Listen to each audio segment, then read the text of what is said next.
Welcome back to content circle ಕೆ. ಇವತ್ತು ನಿಮಗೆ ನಾನು ಹಳ್ಳಿಯಲ್ಲಿ ಸಿಕ್ಕಿದ ಒಂದು ಅಜ್ಜಿಯ ಕಥೆಯ ಒಂದು ಸಣ್ಣ ವಿಡಿಯೋವನ್ನು ನಿಮಗೆ ತಂದಿದ್ದೇನೆ. ನೋಡಿ, ಇವರ ಕತೆ ದುಃಖಕರವಾದ ಕಥೆಯನ್ನು ಕೇಳಿ, ಇವರ ಬಾಯಿಯಲ್ಲೇ ಕೇಳಿ. ಪಾಪ ನೋಡಿ, ಈ ವಯಸ್ಸಿನಲ್ಲೂ ಇವರು ಈ ಕೆಲಸ ಮಾಡ್ತಾ ಇದ್ದಾರೆ.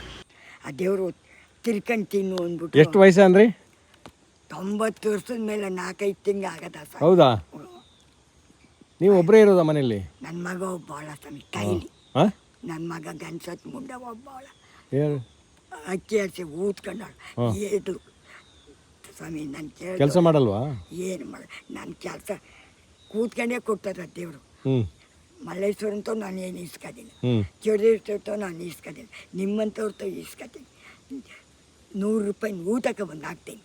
ನನಗೂ ಆಗಿದ್ದ ದೇವ್ರಿಗೆ ಒಳ್ಳೇದಾಗಲಿ. ನಾನು ಸತ್ತೋಗ್ಬೇಕು ಅಂತಿದ್ದೆ.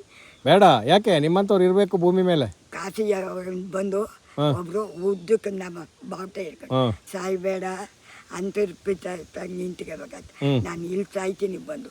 ಇದು ಚೆನ್ನಾಗತ್ತ, ಕಾಶಿ ಚೆನ್ನಾಗಿಲ್ಲ ಅಂದರು. ಬೇಡ ಬೇಡ, ಸಾಯಕ್ಕೆ ಹೋಗ್ಬಾರ್ದು.